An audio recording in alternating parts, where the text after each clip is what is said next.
Hi friends, I'm Mahesh, educator and Unacademy యాప్ని ఫ్రీగా download చేసుకోండి. డిస్ప్లే మీద కనబడుతున్న ఈ లింక్ని కింద డిస్క్రిప్షన్ బాక్స్లో ఇవ్వడం జరిగింది. ఆ లింక్ని మీరు క్లిక్ చేయడం ద్వారా మమ్మల్ని ఫాలో చేయవచ్చు.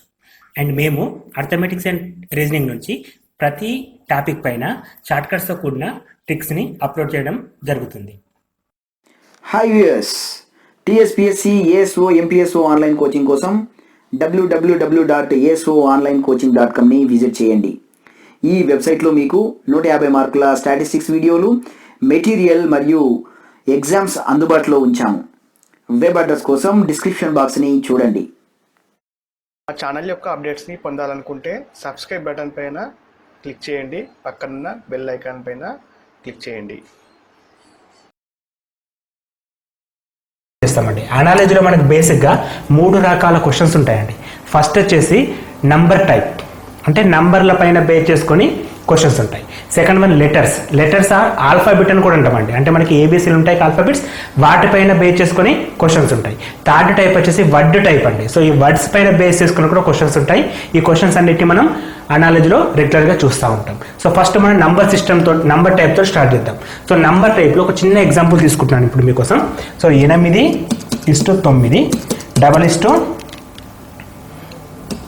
64:వాట్, ఇది క్వశ్చన్ అండి.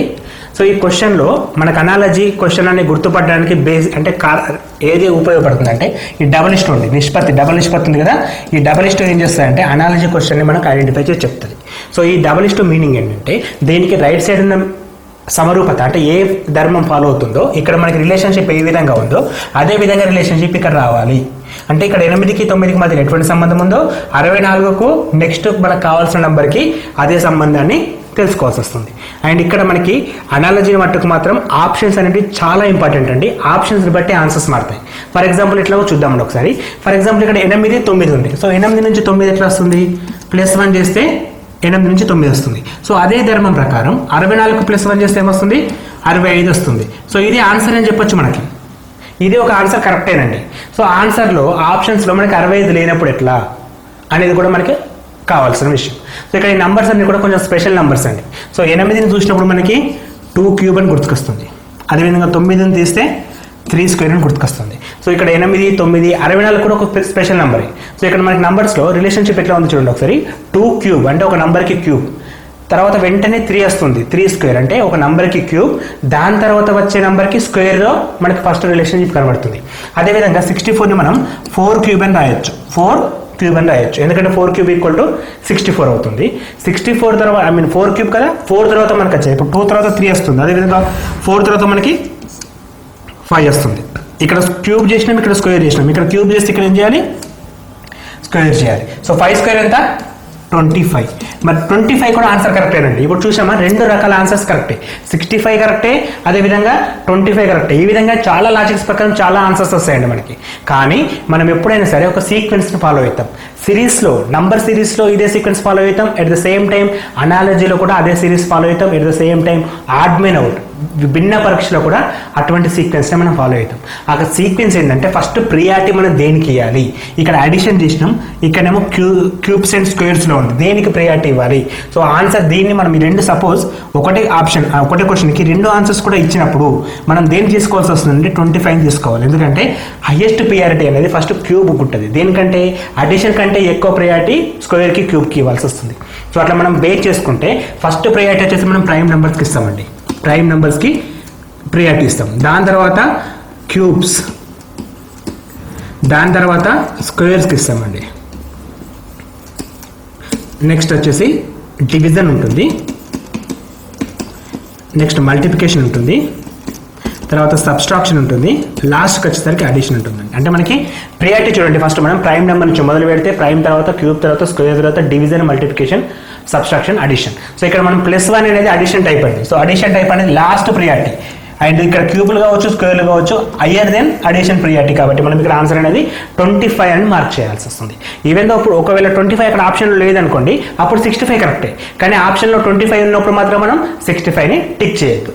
ఇది నెంబర్ టైప్ అండి. ఇది నెంబర్ టైప్ ఎగ్జాంపుల్. చాలా ఎగ్జాంపుల్స్ ఉంటాయండి. మనం కొన్ని ఎగ్జాంపుల్స్ ఇక్కడ ఈ వీడియోలో క్లియర్గా డిస్కస్ చేద్దాం. సో ఫస్ట్ మనం టైప్స్ గురించి మాట్లాడుతున్నాం. నెంబర్ టైప్లో ఇటువంటి క్వశ్చన్స్ ఉంటాయి. సో నెంబర్ టైప్లో మనకి ఈ లాజిక్ నేర్చుకోవాల్సింది ఏంటంటే ప్రియారిటీ దీనికి ఎక్కువ ఇవ్వాలి.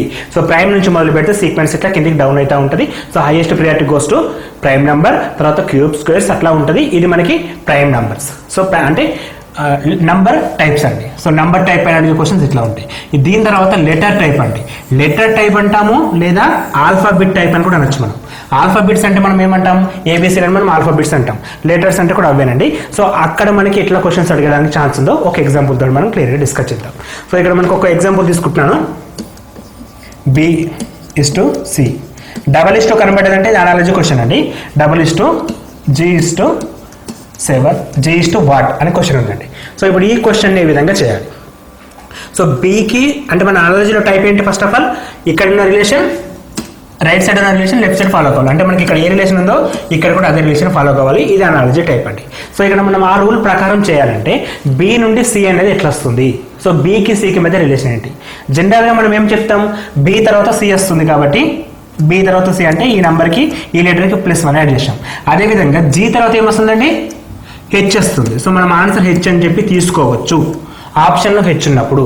కాకపోతే ఇంకా డెప్త్గా ఆలోచించినప్పుడు ఆన్సర్ వేరవుతుంది. ఇక్కడ రీజనింగ్లో చాలా వరకు ఆన్సర్స్ మనం అనుకున్నవి రైట్ కావడానికి 25% మాత్రమే ఛాన్స్ ఉంటుంది. ఎందుకంటే మన థింకింగ్ అనేది 3 రకాలుగా ఉండాలండి. ఒకటే క్వశ్చన్ పైన అంటే నెగిటివ్లో మనమే థింక్ చేసుకోగలగాలి. ఇది ఎందుకు కరెక్ట్, ఇది ఎందుకు కరెక్ట్ కాదు అంటే మిగిలిన ఆప్షన్స్ ఉన్నాయి కదా వాటిని తప్పు అని నిర్ధారించిన తర్వాతనే రైట్ ఆన్సర్ని టిక్ చేయాల్సి వస్తుంది. ఇక్కడ మాత్రం అదే అర్థమెటిక్లో అలా ఉండదండి. మీ క్వశ్చన్కి ఆన్సర్ ఒకటే ఉంటుంది. కానీ ఇక్కడ రీజనింగ్లో మాత్రం ఒక్కొక్క దానికి ఒక్కొక్క లాజిక్ ఉంటుంది. ఎందుకంటే లాజికల్ రీజనింగ్ అని చెప్పంటాం. అంటే మనకి లాజిక్ అనేది బేసిక్. సో ఇప్పుడు ఈ లాజిక్ ప్రకారం మీ ఆన్సర్ కరెక్ట్ అండి. నేను దీనికంటే హైయెస్ట్ లాజిక్ చెప్తాను. ఏ విధంగా అంటే ఇప్పుడు బి అంటే లెటర్స్ మనకి అంటే A for 1, 1 for A, 2 for B, 3 for 3 అంటే ప్రతి నెంబర్కి మనం లైన్గా సీక్వెన్స్గా నెంబర్ ఇచ్చినప్పుడు బి అనేది నెంబర్ 2లో ఉంటుంది. అదేవిధంగా సి అనేది నెంబర్ 3లో ఉంటుంది.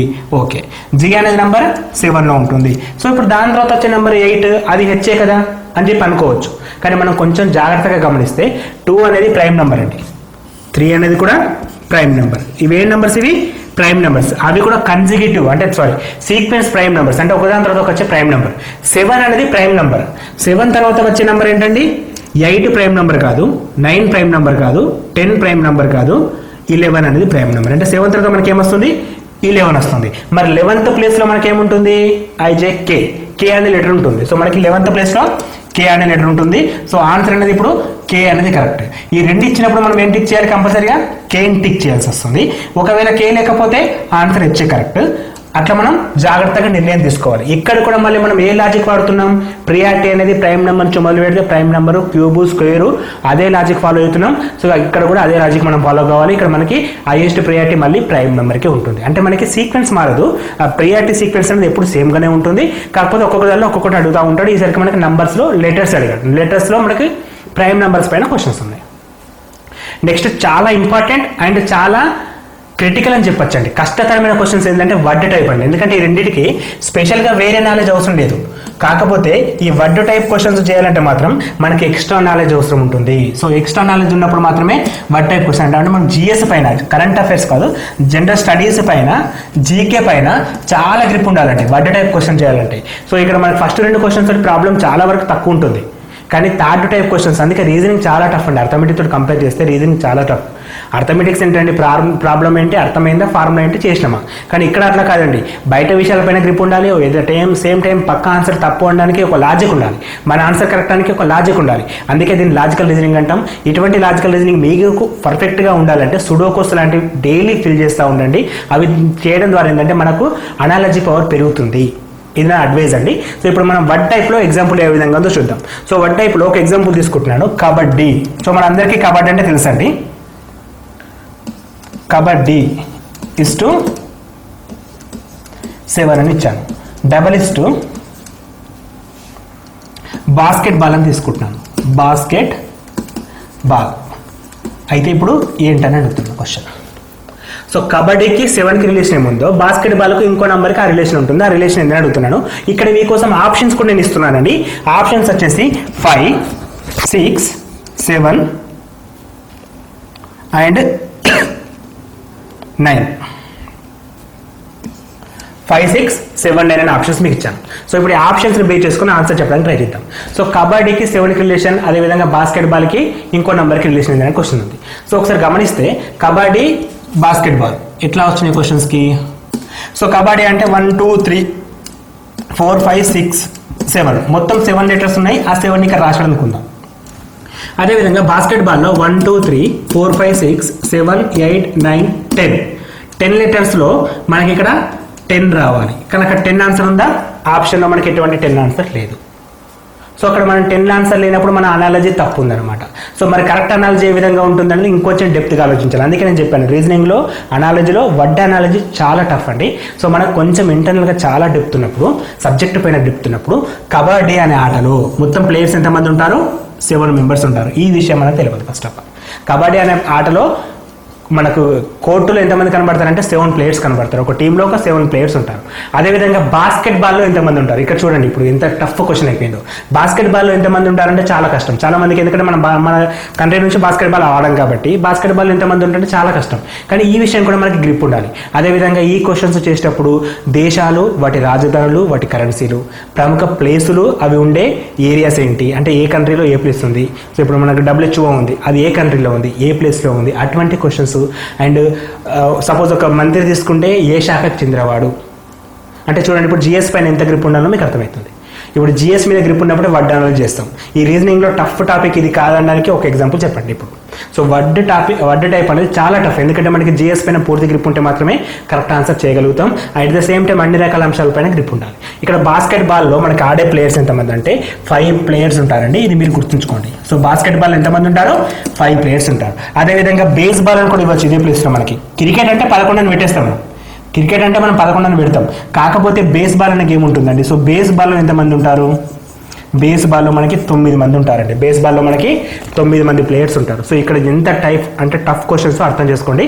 చాలా వాటికి వర్డ్ అనాలజీ క్వశ్చన్స్ని పర్ఫెక్ట్గా తెలిస్తేనే పెట్టండి, లేకపోతే నేటివ్ మార్కింగ్ ఉన్న ఎగ్జామ్స్లో మాత్రం టచ్ చేయకండి. ఎందుకంటే చాలా కష్టమైన క్వశ్చన్స్, వీటికి పర్ఫెక్ట్ ఆన్సర్ తెలిసినప్పుడు మాత్రమే ఆన్సర్ చేయాలి. సో ఈ 3 టైప్ క్వశ్చన్స్ మాత్రమే మనకు రెగ్యులర్గా రిపీటబుల్గా కనబడుతున్నాయి. ఈ 3 టైప్లో డిఫరెంట్ మోడల్స్ని మనం ఫస్ట్ ఎట్లా ఉంటుందో చూసినాం కదా, కొన్ని ఎగ్జాంపుల్ తీసుకొని కూడా ఎక్స్ప్లెయిన్ చేయడానికి ట్రై చేద్దాం.